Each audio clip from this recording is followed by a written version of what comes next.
오늘은 요한계시록 18장 20절에서 19장 5절까지 말씀을 저희가 함께 보려고 합니다.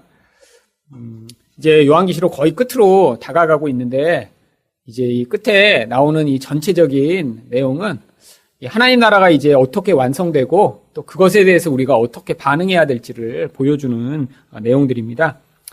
요 18장 1절부터 19절까지는 이 세상이 멸망하는 것에 대해서 이 세상 사람들이 그것을 얼마나 슬퍼하고 안타까워하는지를 애가라고 하는 형식으로 노래하는 그런 내용이 나왔는데요.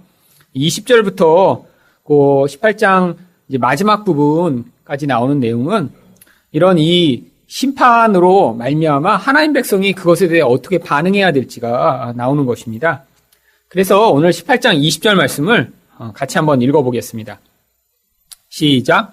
하늘과 성도들과 사도들과 선지자들아, 그로 말미암아 즐거워하라. 하나님이 너희를 위하여 그에게 심판을 행하셨음이니라 하더라. 이렇게 멸망하는 그 세상을 보며 사람들은 울며 안타까워하죠. 왜냐하면 이 세상에 자기 모든 그런 쾌락, 즐거움, 기쁨, 의존이 두어져 있기 때문에 이 세상이 멸망하는 것이 이 세상 사람들에게는 너무나 치명적이고 고통스러운 일입니다. 그런데 세상이 멸망하는 것을 하나님 백성들은 기뻐하고 즐거워하라라고 우리에게 명령을 합니다. 왜냐하면 이 세상이 하나님 백성들을 그동안 시험하는 그런 도구였기 때문이죠. 여러분, 우리 안에서 그래서 이 세상이 점점 좋아질 것이고, 세상이 점점 풍요로워질 것이고, 세상이 점점 우리를 행복하게 해줄 것이라고 생각하는 것은 비성경적인 생각입니다. 세상 사람들은 그런 낙관론을 가지고 있거든요. 과학이 발전하면 노화도 이제 방지하는 세상이 올 것이다. 지금의 과학기술로는 120세까지밖에 더 살지 못하는데 이 노화를 늦출 수 있다면 150세, 200세도 사는 날이 오지 않을까? 그럼 더 행복해질 것이라고 생각하고, 사람들이 이렇게 더 많은 과학기술이 발전하고 풍요로워지면 더 행복해질 것이라고 생각하는데 그것이 거짓말이라고 하는 것입니다. 아마 이런 과학기술이 발전하고 세상이 더 풍요로워지면 빈익빈 부익부 현상은 더 깊어지겠죠. 지금도 이 지구에 생산되는 식량의 그 생산 능력은 지구 인구가 100억 명일 때까지도 공급할 수 있는 능력이라고 해요.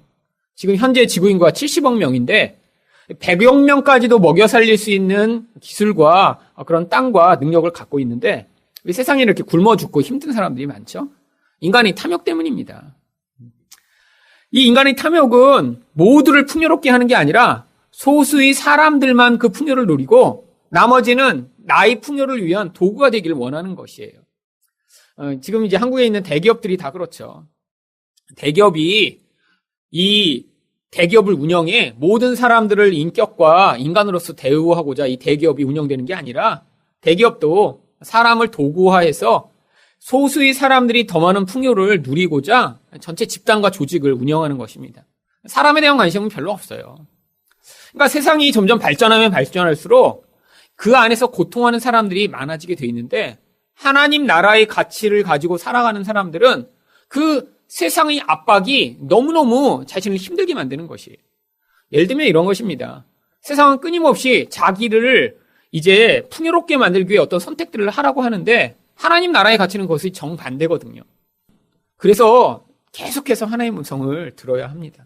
지금 내가 서 있는 자리에서 그 세상이 요구하는 그 시스템을 따라가 나를 그렇게 점점 거대하게 만들고 세상에서 내가 힘을 가지고 그 힘을 가지면 더 풍요로운 삶을 살 수 있을 것처럼 속이는 그 세상 앞에서 이 세상이 진짜가 아니라 나는 하나님 백성으로서 내가 어떻게 살아야 할지 그 말씀이 요구하는 것을 순종해 나가는 법을 배우시지 못하면요.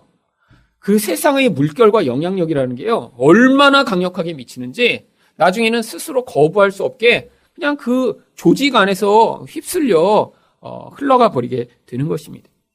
그런 상황에서 근데 거부한다고 생각해 보세요. 세상에서 성공하는 방법은 뭘까요? 여러분, 대기업 같은 데서 성공하는 방법은 두 가지밖에 없습니다. 하나는요, 줄을 잘 타는 거예요.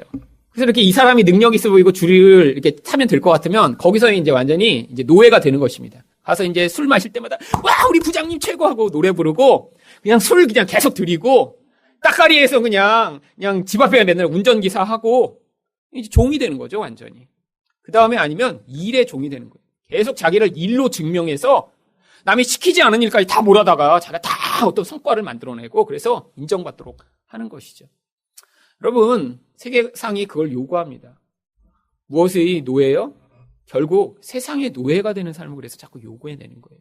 그러면요, 거기 한번 노예가 돼서 끌려가기 시작하면 가족, 하나님 다 뒷전으로 몰립니다. 그게 자기를 보장해 줄 것처럼 착각하고 가는데요. 그게 결국 자기를 파괴하는 거예요. 물론 잠시 동안은 그 혜택을 줄 수도 있습니다. 왜요? 세상은 돈이라고 하는 강력한 보상 시스템을 가지고 있거든요. 그걸로요, 조금씩 예전보다 더 많은 그런 보상을 주면서 마치 거기에서 우리가 그것으로 자기 자신의 삶이 안정되고 미래가 보장될 것처럼 속이니까 사람들이요, 거기다 불나방처럼 몰려가는 거예요. 근데 우리 다 아시잖아요. 그렇게 인생을 바쳤는데 금방 배신당할 수 있고요. 결국 세상을 믿었다가 그 세상이 우리를 끝까지 지켜주는 경우는 없습니다. 하나님의 백성은 고민이 많은 거예요. 이것도 자꾸 유혹이 되고요. 또 한편으로 이렇게 하나님의 말씀을 들으면 그럼 어떻게 해야 되나 고민이 되고, 열심히 내가 안 해야 되나? 물론 열심히는 해야죠. 하지만 성경이 얘기하는 건 우리 근원에 대한 태도의 문제입니다. 내 중심 안에서 정말 어떤 태도를 가지고 살아가는가.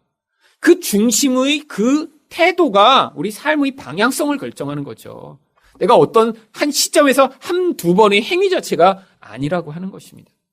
결국 우리가 의존했던 그 세상이 이렇게 멸망하면 의존이 깊은 사람일수록 거기서 충격을 받고 고민을 하게 되는 거예요. 그래서 그런 사람들은 애가를 부르는 거예요. 아니, 왜 이렇게 망해버렸어요?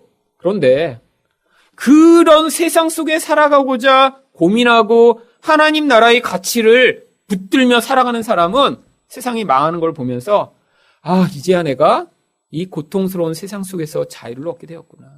그러면서 거기서 이런 기뻐하고 즐거워할 수 있는 반응을 하게 되는 것입니다. 이게 바로 성도에게 요구되는 것입니다. 여러분, 그래서 지금부터 자꾸 내려놓는 연습을 하셔야 돼요. 세상이 여러분에게 약속하는 그것이 아니라 마음의 중심이 하나님, 내가 그것에 자꾸 속지 아니하도록 하나님 제게 말씀하여 주세요. 그리고 그 안에서 여러분이 사셔야 나중에 어느 순간에가 속아 넘어가서 끌려가고 있는 그 시점에서는요, 더 이상 브레이크를 잡을 수 없는 그런 상황이 오게 되는 것이죠.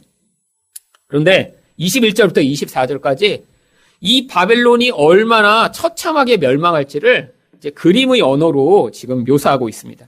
21절을 먼저 한번 같이 읽어보죠. 시작. 이에 한 힘센 천사가 큰 맷돌 같은 돌을 들어 바다에 던져 이르되 큰 성 바벨론이 이같이 비참하게 던져져 결코 다시 보이지 아니하리로다. 우리는 맷돌 하면 이렇게 이제 어머니들이 손으로 가는 맷돌만 생각하시는데요.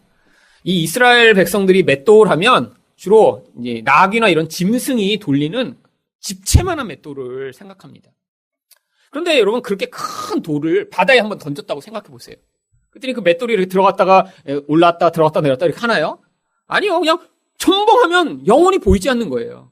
이 바다라는 건 심판의 장소입니다. 심판을 당하면 이제 다시는 나타날 수가 없는 거예요. 큰 맷돌이니까. 근데 이 세상이 그렇게 돼버린다는 거예요. 여기 이렇게 엄청나게 화려하고 멋있게 뭔가를 다 만들어놨는데 그거 다 사라져버린다는 거예요. 사실 여기다 이렇게 꾸며놓은 것만 해도 이거 망가진다고 그러고 그러면 마음이 아프잖아요. 그러는데 정말 얼마나 이 세상이 멋지고 아름답게 다 꾸며놨습니까? 그런데 근데 그게요, 그냥 정말 맷돌이 던져져 버리듯이 심판을 당하고 나면 다시는 나타나지 않는다는 거예요. 이게 심판이 임할 때 나타나는 것입니다. 여기서 아무리 좋은 거를 쌓아놔도 소용없다라는 거예요. 그런데 이런 바벨론에서 원래 가지고 있던 어떤 종류의 것들이 사라지게 될 것이냐면 22절과 23절 상반절까지 이 바벨론이 그동안 제공해왔던 내용들을 여기에 기록하고 있습니다. 이 내용은 이제 좀 자세히 설명할 테니까요. 한번 내용을 보시고 들어보세요. 22절부터 23절 상반절까지 같이 한번 먼저 읽어보죠. 시작. 또 검은 고 타는 자와 풍류하는 자와 퉁소 부는 자와 나팔 부는 자들이 소리가 결코 다시 내 안에서 들리지 아니하고 어떠한 세공업자든지 결코 다시 내 안에서 보이지 아니하고 또 맷돌 소리가 결코 다시 내 안에서 들리지 아니하고 등불빛이 결코 다시 내 안에서 비치지 아니하고 신랑과 신부의 음성이 결코 다시 내 안에서 들리지 아니하리로다. 여기에는 이제 사라질 5가지에 대해서 설명하고 있습니다. 22절을 다시 한번 보여주세요. 거기 첫 번째로 사라지는 게 뭐냐면 검은고 타는 자, 풍류하는 자, 퉁소 부는 자, 나팔 부는 자의 소리. 이건 다 뭘 얘기할까요? 오락을 얘기하는 것입니다. 오락. 여러분, 검은고하고 풍류하고 퉁소 불고 나팔을 왜 불죠? 단순히 요즘 오케스트라가 있는 게 아니라 나팔 부면 사람들이 춤추고 노래하고 흥겨워하는 이 모든 오락. 소위 이야기하면 지금 엔터테인먼트 문화 자체가 다 소멸될 것이라는 거예요. 여러분, 이 엔터테인먼트 지금 얼마나 규모가 커졌습니까? 여러분이 매주 보시는 그 오락 프로그램들, 수없이 많은 걸그룹들, 여러분 다 오락이고요. 맨날 지금 없으면 안 되는 그 드라마들, 지금 그게 바로 여기 나오는 오락이죠. 요즘은 옛날처럼 나팔 부고 같이 춤추는 정도가 아니라 전문가들을 동원해 이제 나를 즐겁게 해봐. 자, 이렇게 10년 동안 연습한 우리 아가씨들 한번 춤춰봐. 야, 춤 잘 추네? 거기에 음악이 있고 댄스가 있고 예쁜 얼굴이 있고 몸매가 있으면서 전방위적으로 사람들을 즐겁게 하는 그런 문화가 엄청난 크기로 커진 것이죠. 여러분, 근데 이 오락이요, 다 사라질 것이라는 것입니다. 여러분, 이 오락의 시작이 무엇에부터 시작된 것이죠? 인간이 하나님으로 말미암아 원래 영원히 기쁘면 자연스럽게 기쁨이 흘러나오게 되어 있었어요. 그런데 이 영혼의 기쁨이 사라지니까 그때부터 감각을 만족시키는 것에 몰두하기 시작한 것입니다. 이 땅이 너무 재미가 없고 지루하고 힘들어요. 근데 영혼에서 기쁨이 없으니까 지옥 같은 거예요. 그러니까 내 감각을 만족시킬, 눈으로 볼 때 예쁘고 아름답고 흥겨운 것, 귀를 즐겁게 할 것, 이것을 사람들이 만들어가면서 이게 이 엔터테인 문화라는 것이 만들어진 거죠. 여러분, 우리도 다 마찬가지입니다. 여기서 벗어날 수가 없는 거예요. 여러분, 집에 가시면 텔레비부터 키시는 분들 많이 계시죠? 일단 소파에 이렇게 앉아서. 그래서 그 앉는 자리에 이렇게 자국이 나는 이렇게 집들이 있습니다. 주로 아빠 자리예요, 거기는. 뭐 하는 거예요? 인생이 사실 거기서 제공하는 오락이 없으면 너무 재미가 없어요. 왜요? 중독이 시작된 것입니다. 근데 그렇게 많이 보셨는데도 여전히 또 보시고 싶으시죠? 여러분, 축구 얼마나 많이 보셨어요? 원래 축구는 본인이 뛰라고 있는 경기거든요. 그래서 땀도 흘리고 내가 골도 넣고 팀워크도 같이 쌓고. 근데 왜 남이 잘하는 사람 세워놓고 어우 잘한다 호날두. 왜 그 일을 하고 있죠? 근데 전 세계에서 수천만 명이 그걸 계속 보고 있어요. 다 똑같은 자세로. 여러분, 이게 이상해진 것입니다. 점점점 어떤 특정한 감각만을 만족시키는 방식으로 축소돼요. 실제로 축구를 뛰면 건강해지겠죠. 소파에 앉아서 팝콘 먹으면서 축구를 보면 어떻게 돼요? 점점 나빠집니다. 본인의 몸도 나빠지고요. 아내로부터 미움을 받게 되고요. 그리고 가족의 관계가 나빠지죠. 여러분, 이게 바로 세상이 자꾸 만드는 거예요. 너의 감각적 쾌락을 극대화해서 관계를 깨트리려는 게 세상의 방식입니다. 여러분, 남편이 이런 감각에 몰두하는 대로 만약에 흘러가기 시작하면요, 그 가정은 깨질 수밖에 없어요. 생각해보세요. 남편이 주말마다 맨날 어디 야구장 가갖고 뭐 이렇게 하면서 넥슨 어쩌고 그냥 이러고 이제 소리 지르고 있으면 그 가정이 행복하겠어요? 그런 사람은 거기 가서 만나야 돼요. 이렇게 해도 같은 팬이세요? 그럼 우리 같이 합시다. 이러면서 거기서 만나면 이제 덜 불행한데, 혼자서 내 엔터테인먼트를 즐기겠다 이러면 깨질 수밖에 없죠. 여러분, 자기 쾌락이 근데 한 번 하면 만족하나요? 가서 막 소리를 지르고 막 목이 쉬었어. 기도하다가는 평생 한 번도 안 쉬어봤는데 LG 그러면서 했다가 목이 하는데, 그러고 나니까 막 행복이 몰려와서 그 다음엔 안 가도 돼요. 또 가야 돼요. 한 번 간 사람은. 짜릿하거든요. 평소에 소리 못 지르거든요. 기도하면서 소리를 질렀어야 되는데 원래 기도하면서 못 질러봤거든요. 거기 가서 소리 지른 다음에 마치 나를 대신에 어떤 사람들이 뛰어서 이기고 지는 게 그렇게 중요한가요? 아니에요. 내가 직접 원래 참여해서 내가 직접 그 일을 했을 때 즐거움이 와야 되는데, 가상적인 나를 대신한 어떤 대상을 통해 가짜 만족을 얻는 걸 가성실현이라고 부릅니다. 여러분, 가성실현이 뭐냐면 내가 직접 경험하지 않고 뇌에서만 가짜로 어떤 실현을 하는 거예요. 이게 바로 게임에 빠지는 아이들이 중독을 경험하는 이유가 가성실현 때문이에요. 현실에서는 되게 무능하게 살아요. 근데 게임에 들어갔더니 왕자야? 그래서 왕자님 뭐 사람들이 이렇게 부르며 거기서 막 칼을 하나 샀더니 막 전 세계를 호령하는 사람이 돼버렸어. 학교에 갔더니 꼴등이야. 여러분, 이게 바로 가성신을 겸하는 거예요. 그래서 거기에 빠지는 것입니다. 여러분, 엔터테인먼트가 이렇게 사람들을 만들어가는 거예요. 가짜의 자기를 만드는 거예요. 가짜의 모습으로 살아가게 만드는 거예요. 그럼 어떻게 되는 줄 아세요? 일상과의 괴리가 점점 커집니다. 여러분, 엔터테인먼트에 깊이 빠질수록요, 현실의 적응 능력이 떨어져요. 여러분, 게임에서 아기 키우기 게임. 여러분, 주로 아기 키우기 게임하던 사람들이 자기가 낳은 아기는 굶어 죽입니다. 게임에 있는 아기는 안 울거든요, 잘. 울어도 짜증나지가 않아요. 울면 클릭해갖고 젖병 물려주면 괜찮아요. 근데 진짜 아기는 짜증나거든요. 게임에서 아기가 똥 싸면 냄새 안 나거든요. 근데 진짜 아기는 냄새가 심하거든요. 그러니까 현실을 적응 못합니다. 게임에서 내가 그렇게 잘나고 멋질수록, 게임에서 아름다운 미녀들을 많이 경험할수록, 영화나 드라마에서 멋진 남성과 멋진 여자들을 많이 볼수록 현실에 대한 불만족이 자꾸 커지는 거예요. 여러분, 여기 그래서 드라마를 많이 보시는 분일수록 남편에 대한 불만족이 엄청 커집니다. 그래서 어떤 남자들은 아내가 새로운 드라마 시작하는 게 되게 무섭대요. 이번엔 어떤 놈이 나와서 또 자기를 디스하는 이런 행동과 말을 하게 될지 무섭대요. 새로운 드라마가 시작하는 게. 그럼 뭐예요? 지금 가짜의 세상에 빠져 살도록 만드는 거죠. 현실은 지루하고 힘듭니다. 매일처럼 일상을 살아가야 돼요. 매일 싸우는 일이 있고요. 매일 불편한 일들을 우리가 담당해야 되는데, 가짜로 우리를 만족시킨 다음에 현실을 더 파괴하는 방식으로 엔터테인먼트가 발전하고 있는 것이죠. 이거 사라지게 만드신다는 거예요. 진짜 사람으로 만당해 하시고 진짜 즐거움을 맛보게 하신다는 거예요. 여기서 그거를 여러분들이 맛보셔야 합니다. 상황과 내 외부의 감각이 만족되지 않아도 관계 안에서 주시는 그 만족도 맛보시고요. 내 영혼 안에 하나님이 기쁨을 재창조하셔서 영혼에서부터 시작되는 그 기쁨이 내 상황이 어렵고 힘들더라도 거기서 나에게 진정한 만족과 기쁨을 주는 그 맛을 늘 경험할 수는 없지만 그래도 어쩌다가라도 맛보신 다음에 이거 영원히 맛보는데 가고 싶구나. 그래야 나중에 세상이 멸망하는 게 괜찮으시죠?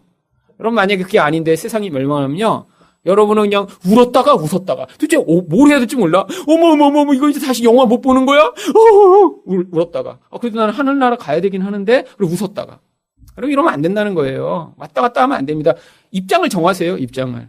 어느 편에 계속 서실 거예요. 계속 앞으로도 이제 축구 보시면서 소파가 빵꾸 날 때까지 거기 계속 앉아 계시겠어요? 아니라는 거죠. 그래서 세상이 멸망할 걸 미리 지금 얘기해 주는 것입니다. 또 뭐가 사라집니까? 그 다음에 보면 22절에 보시면 어떤 세공업자든지 결코 다시 내 안에서 보이지 아니하고. 세공업자는 무엇인가요? 경제적 그런 풍요와 멋진 것을 제공할 것처럼 속이는 세상의 경제 시스템을 얘기하죠. 여러분, 사람들에게 그런 세공업자, 금, 이런 화려한 것을 줄 것처럼 얘기하는. 근데 그것을 누구만이 가질 수 있죠? 더 많은 부요를 가진 사람만이 이 세공업자를 고용해 반지도 만들고 목걸이도 만들고 귀금속을 착용할 수 있습니다. 여러분, 바로 지금 세상이 돌아가고 있는 거예요. 왜 이렇게 사람들이 열심히 일하고 싶죠? 왜 이렇게 더 높은 자리에 가고 싶어 하나요? 거기에 가면 이런 특별한 쾌락을 경제적으로 만족해하고 나는 우리 집에 이렇게 뭐가 많아 라고 주장할 수 있는 그런 사람들을 만들어내는 것이니까요. 그 다음에 또 사라지는 게 무엇인가요? 22절 마지막에 보시면 맷돌 소리가 들리지 않아요. 이 맷돌은 이제 가장 기본적인 그런 식량까지도 다 사라져 버리는 것입니다. 여러분, 이런 화려하고 멋진 것만 없어진 게 아니라 더 이상 눈에 보는 그 의존의 대상인 식량이 필요 없는 그런 시대가 오는 거예요. 세상은 이 돈으로, 경제로 모든 것들을 통제합니다. 근데 그게 필요 없다라는 거예요. 여기에 의존된 사람은 그것과 함께 멸망하지만 하나님 백성은 이제 예수 그리스도로 말미암는 그 생명만으로 사는 완전한 하나님의 풍요의 공급이 임할 것이기 때문에 더 이상 그 맷돌이 필요 없다라는 것이에요. 그 다음에 보시면 23절 상반절에 보면 또 뭐가 없어지나요? 등불 빛이 없어요. 등불빛. 그럼 여기 지금 전기가 다 꺼지고 등불이 없어지면 어떻게 될까요? 이제 밤이 다 사라지는 것입니다. 일상을 살 수가 없어요. 세상이 이제 점점 이런 식으로 멸망하고 있음을 보여주는 것이죠. 또 마지막으로 이제 뭐가 없어지냐면 23절 하반절에 보시면 신랑과 신부의 음성이 들리지 않아요. 여러분 그럼 이 결혼식은 인간이 사는 곳에는 당연히 벌어지는 일입니다. 왜요? 남과 여가 있으면 반드시 사랑에 빠지게 되어 있어요. 이건 뭐 어떻게 할 수가 없는 일입니다. 젊은 사람들 남자랑 여자랑 붙여놓으면 좋아하지 않을 수가 없는 게 그게 인간이에요. 그리고요, 그게 굉장히 중요한 동인입니다. 이 사회가 굴러가도록 만드는. 만약에 약을 다 먹여갖고 이제 남자가 여자를 보고도 아무런 감정을 느끼지 못하게 만들면 이 세상이 얼마나 무미건조하고 힘들까요? 여러분 드라마를 지금도 보시는 이유가 뭐세요? 남편은 나를 보면서 그런 정말 이렇게 아름다운 눈으로 나를 이렇게 몰두하면서 바라보지 않지만 드라마에 나오는 그 청년은 막 그런 뚫어질 것 같은 눈으로 바라봐 주니까 대리만족하고 싶어서 거의 보는 거잖아요. 여러분 무슨 노래가 이 세상의 모든 노래의 가사와 내용이죠? 다 사랑 노래잖아요. 여러분 만약에 사랑에 대해서는 노래하지 말라고 그러면 지금 노래 아마 99%는 다 사라질 거예요. 다 이렇게 사랑해 저렇게 사랑해 사랑했는데 차였어 이래도 내 맘 몰라줘 다 이런 노래잖아요. 그거 없다고 생각해보세요. 노래가 다 없어져 버려야 돼요. 다 클래식만 들어야 돼. 따다단 딴 따다단. 그러니까 다 노래는 다 가사가 다 사랑이에요.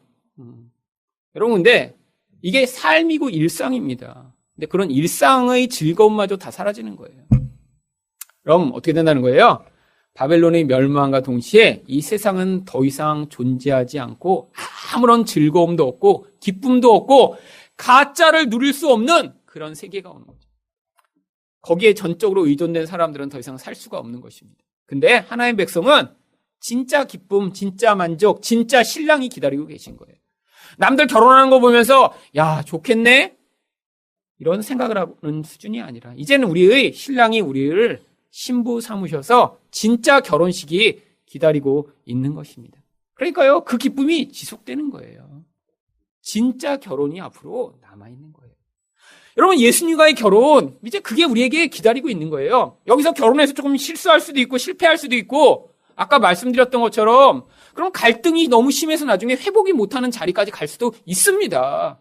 모든 사람이 다 결혼이 다 똑같은 수준으로 행복해질 수는 없습니다. 그거는 현실이에요. 그런데 여기서 그런 수준의 차이 그리고 돌아볼 때 후회되시는 분도 얼마나 많아요. 여러분 결혼하고 나서 나는 내 아내한테 정말 최선의 사랑을 나는 했어라고 여기 지금 그렇게 생각하시는 분 계세요? 이런 분과 결혼하신 아내는 되게 불행해요. 남편이 그런 생각으로 평생 살았으니 얼마나 정말 교만한 채로 대했겠어요. 그리고 여기 뭐 그런 아내 계세요? 내 남편은 내가 여태까지 정말 최선의 사랑과 존경으로 내 남편을 대했다. 그 남편도 진짜 불행하죠. 여러분 자기는 최선을 다할지 모르는데요. 늘 부족해요. 힘들어요. 상대는 불만족해요.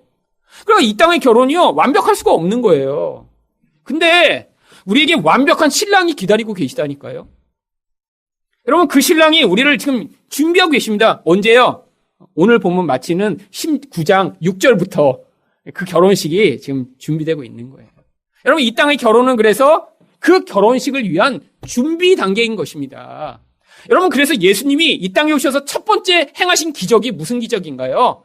가나의 혼인잔치였던 거예요.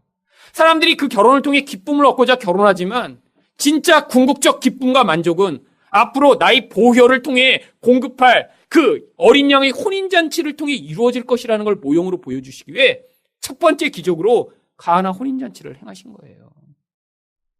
예수님이 만드신 그 포도주는 앞으로 그의 십자가의 보혈로 공급하실 진정한 만족의 근원이 되는 생명을 상징하던 것이었습니다.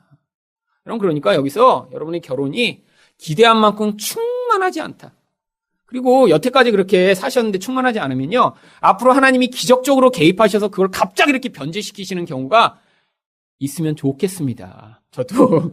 근데 보니까 이렇게 갑작스러운 변화가 잘 안 되더라고요. 그냥 거기서 조금 나아지는 거죠.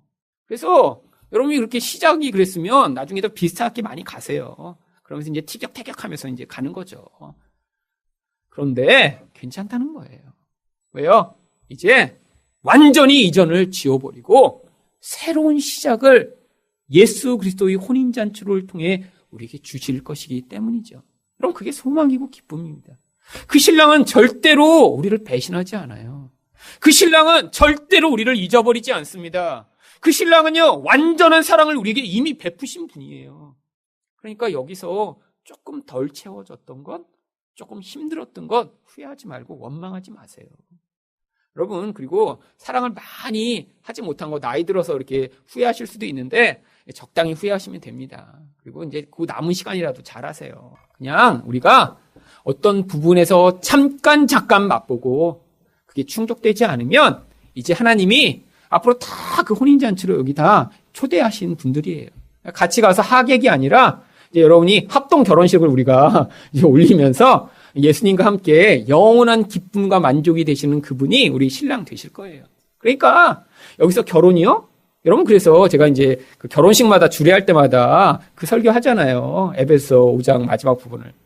결혼에 대해서 이야기하는 것 같다가 갑자기 바울이 아니야, 내가 비밀을 알려줄게라고 하면서 내가 지금 결혼 얘기하는 게 아니야. 이 비밀이 그리스도와 교회에 대해 이야기하는 거야 라고 이야기하는 것입니다. 그러니까 이 땅의 결혼이라는 건 모형이라는 거예요. 여기서 이렇게 완벽하지 못하기 때문에 이 결혼이라는 모형의 과정을 통해 우리는 완벽한 그리스도의 신부 되는 과정으로 준비된다라는 것을 깨닫도록 이 결혼 또한 주어져 있는 것입니다. 그러니까요, 여기서 이 결혼을 너무 후회하시지 말고요, 너무 못마땅해 생각하시지 말고요, 내가 그냥 이 인간만 안 만났으면 이런 생각 이제 다 버리세요. 그냥 다 수준에 따라 그때 선택할 수 있는 최선을 선택하신 것입니다. 중매를 하셨으면 그것까지는 제가 어떻게 하지 못하겠는데 그래도 대부분 다 좋아서 결혼하셨잖아요. 그러니까 그냥 만족하시면서 그냥 그 수준이라고 생각하시고 사시면 돼요. 자, 우리 23절 하반절 같이 한번 읽어보죠. 왜 이런 모든 것을 멸망시키는 일이 벌어지냐면 23절 하반절 읽겠습니다. 너희 상인 등은 땅의 왕족들이라 내 복술로 말미암아 만국이 미혹되었더라. 결국 심판의 이유가 이렇게 나오는 것입니다. 세상을 미혹했기 때문에 멸망당할 수밖에 없다라는 거예요. 그런데 여기 나와 있는 이 복술이라고 하는 단어가 구약에 나오는 열왕기하 9장 22절에 나오는 것입니다. 같이 읽어보죠. 시작. 요람이 에후를 보고 이르되 에후야 평안하냐 하니 대답하되 내 어머니 이세벨의 음행과 술수가 이렇게 많으니 어찌 평안이 있으랴 하더라. 여기 나와 있는 술수라는 단어가 요한계시록에 나오는 복술이라고 하는 단어랑 똑같은 단어입니다. 이 음행이라는 건 무엇인가요? 하나님 말고 다른 것을 의존하고 사랑하게 만드는 모든 것이 음행입니다. 근데 복술은 무엇이죠? 그런 일을 하면서 거기에서 그 하나님 말고 다른 것을 통해 더 많은 쾌락과 만족을 얻어내고자 행하게 하는 그런 방법을 여기 나와 있는 술수라고 이야기하는 거예요. 그러니까 그 대상 자체는 음행이고 그 대상을 통해 내가 어떤 이 방법을 통하면 더 많은 쾌락이 있을 거야 라고 이야기하는 게 바로 술수인 것이죠. 여러분, 바로 이 세상은 우리를 그런 음행과 술수로 지금도 계속 유혹하는데 하나님이 싸그러 멸망시키셔서 더 이상 그것들이 우리를 유혹하지 못하도록 만드신다는 것입니다. 그런데 이 바벨론이 24절에 보시면 이렇게 멸망당할 수밖에 없는 진짜 이유를 이야기하는데 같이 읽어보겠습니다. 시작. 선지자들과 성도들과 및 땅 위에서 죽임을 당한 모든 자의 피가 그 성 중에서 발견되었느니라 하더라. 보세요. 이 바벨론이요, 얼마나 많은 사람들이 피를 흘렸는지 나옵니다. 첫 번째, 선지자들, 복음을 선포하는 사람들은 이 세상이 싫어해요. 그러니까 죽여버리는 거예요. 성도들이요, 세상 속에서 이렇게 세상의 그 음행과 술수를 거부하고 하나님의 뜻을 따라 살겠다 그러면요, 죽여버리는 거예요. 그래서 피가 흘리죠. 그리고 땅 위에서 죽임당한 모든 자들의 피. 그렇다고 세상을 사랑하고 세상의 뜻대로 살아가면 세상이 그를 풍요롭게 만들고 영원한 것을 보장해 주나요? 결국에는 그도 이용해 먹고 죽여버린다는 것입니다. 여러분, 이게 바로 세상의 실체라는 거예요. 하나님이 그래서 이를 철저하게 심판하신다는 것이죠. 그렇기 때문에 19장 1절에서 성도를 향해 할렐루야 찬양을 요청하고 있습니다. 19장 1절 읽어보겠습니다. 시작. 이일 후에 내가 들으니 하늘에 허다한 무리의 큰 음성 같은 것이 있어 이르되 할렐루야 구원과 영광과 능력이 우리 하나님께 있도다. 세상이 멸망하면 하나님 백성들은 거기서 어떤 찬양을 해야 합니까? 할렐루야 찬양을 해야 하는 것입니다. 할렐루야가 무슨 뜻이죠? 여호와를 찬양하라. 왜 하나님을 이렇게 찬양해야 하나요? 하나님이 이런 세상 속에서 성도를 구원하시고 세상을 심판하시는 그 구원과 영광과 능력을 발휘해 주셨기 때문에 우리가 그 하나님을 찬양하게 되는 것입니다. 여기 있는 이 할렐루야 하나님을 찬양하라, 이 말은 시편에 나온 시편의 할렐루야 시편들의 내용을 가져온 것입니다. 시편 가운데 113편부터 118편까지 이 할렐루야가 나오는 시편들이 등장합니다. 대표적인 시인 시편 113편 1절을 같이 한번 읽어보겠습니다. 시작. 할렐루야, 여호와의 종들아 찬양하라, 여호와의 이름을 찬양하라. 이 시편에서 이렇게 찬양하라라고 이야기하는 것이 하나님이 하나님 백성을 이 무서운 세상에서 건져내시는 그 능력을 발휘하셨기 때문이에요. 그래서 여기도 나오지만 이 시편에 아주 중요하게 나오는 것이 출애굽한 모티브를 그 안에 담아놓고 있는 것입니다. 이 애굽이라고 하는 세상, 바로라고 하는 마귀적인 존재가 하나님 백성을 노예로, 영적 노예로 삼는 거예요. 그래서 고통하게 하는 것입니다. 근데 하나님이요, 그 바로를 부수시고 홍해를 가르셔서 우리를 구원하시는 하나님이시기 때문에 그 하나님을 찬양하는 것이죠. 그래서 시편 114편 1절 2절 할렐루야 시편 가운데 이 내용이 나오는 것입니다. 같이 한번 읽어볼게요. 시작. 이스라엘이 애굽에서 나오며 야곱의 집안이 언어가 다른 민족에게서 나올 때 유다는 여호와의 성소가 되고 이스라엘은 그의 영토가 되었도다. 하나님이 이렇게 이스라엘 백성들을 애굽에서 구원하실 때 베푸신 그 구원의 능력과 영광이 지금도 우리를, 이 세상으로부터 우리를 구원하시는 그 모든 상황 가운데 개입되고 있음을 우리가 이렇게 찬양해야 한다라고 하는 것입니다. 여러분, 그러니까 지금 우리가 이 찬양을 불러야 하는 것입니다. 우리가 하나님을 찬양합니다라고 내게 좋은 일이 생길 때 찬양하는 게 아니라 하나님, 세상에 묶여있고 세상에 노예되어 있던 나를 이렇게 구원하시니 감사합니다라고 찬양하며 그 마지막 날을 준비하는 것입니다. 19장 2절을 보시면 또한 하나님의 이 심판이 음녀에 대한 것임을 이렇게 이야기합니다. 같이 읽겠습니다. 시작. 그의 심판은 참되고 의로우신지라 음행으로 땅을 더럽게 한 큰 음녀를 심판하사 자기 종들의 피를 그 음녀의 손에 갚으셨도다 하고. 세상을 하나님은 음녀라고 부르세요. 우리가 세상을 의존하고 사랑하면 결국 그러니까 우리는 무엇하는 것이죠? 음녀와 음행을 하는 것입니다. 그런데 창녀 같은 우리를 하나님이 우리에게만 은혜를 베푸셔서 구원하신 게 그게 놀라운 것이죠. 그래서 그런 나쁜 짓을 하게 한 우리를 하나님이 심판하시는 것에 그치지 않고 그 음녀를 심판하시고요. 우리의 죄는 어떻게 갚으셨어요? 예수님을 심판하심으로 우리는 구원해 주신 것입니다. 원래 그렇잖아요. 남편이 있는데 지금 간부와 이렇게 음행을 했으면 둘 다 심판을 받아야 마땅하잖아요. 그래서 구약에는 어떻게 했습니까? 남편이 있는 여자가 그 남편 말고 다른 남자랑 간음을 하면 둘 다 돌로 쳐서 죽이라고 그랬어요. 이게 구약의 율법입니다. 이게 원래 법이에요. 그런데 이런 음행을 한 하나님의 신부가 어떤 심판을 받았죠? 우리가 심판 안 받고 예수님이 심판받으신 거예요. 여러분, 구약에 있는 그 율법대로 그래서 지금도 음행을 한 자를 쳐 죽이라가 아니라 이렇게 법은 엄중한데 나를 두고 간음한 너를 위해 내가 대신 돌을 맞아 죽었다라고 지금 얘기해주고 계신 거예요. 그래서 요한복음에 간음한 여인을 끌고 왔을 때 너희 중에 죄가 없는 자가 돌로 치라라고 얘기하신 거예요. 그러면 그 간음한 여인이 그냥 말로 용서받으면 되나요? 그런 건 없습니다. 죄를 지었다는 것은요, 피해가 생긴 거고요, 고통이 만들어진 거고요, 그 결과가 나타났어요. 그래서 죄는 반드시 대속이 필요한 것입니다. 그럼 그 여자가 돌로 맞아 죽었어야 되는데 어떻게 된 것이죠? 예수님이 돌 대신에요, 십자가에 달리셔서 거기서 돌에 맞아 죽으시듯이 죽어 피를 흘리셔서 그 여자가 대속된 거예요. 지금 우리 이야기를 하고 있는 것입니다. 여러분, 예수님의 신부인데 이미 정혼을 했는데 자꾸 세상을 이렇게 간음하듯이 사랑하고 그 음녀와 지금 음행을 하는데 그 음녀인 세상을 어떻게 하세요? 하나님이 심판해 버리시고요. 우리는요, 살려내셔야 되니까 남편이 대신 죽은 거예요. 그래서 우리가 순결한 처녀로 지금 준비되는 것입니다. 또한 계시록 19장 3절에 다시 한번 할렐루야를 요청합니다. 같이 한번 읽어보겠습니다. 시작. 두 번째로 할렐루야 하니 그 연기가 세세토로 올라가더라. 왜 할렐루야를 또 불러야죠? 여기서 이 연기는 세상이 멸망하는 연기입니다. 얼마나 그 심판이 참혹한지요. 연기가 그치지 않는 거예요. 그래서 계속 연기가 올라가는 걸 보며 야, 우리 하나님 능력 대단하시다라고 그 찬양을 하게 되는 것입니다. 그러고 났더니 요한계시록 19장 4절에 누가 또 이렇게 경배를 하냐면 24장로와 네 생물이 경배를 합니다. 같이 읽겠습니다. 시작.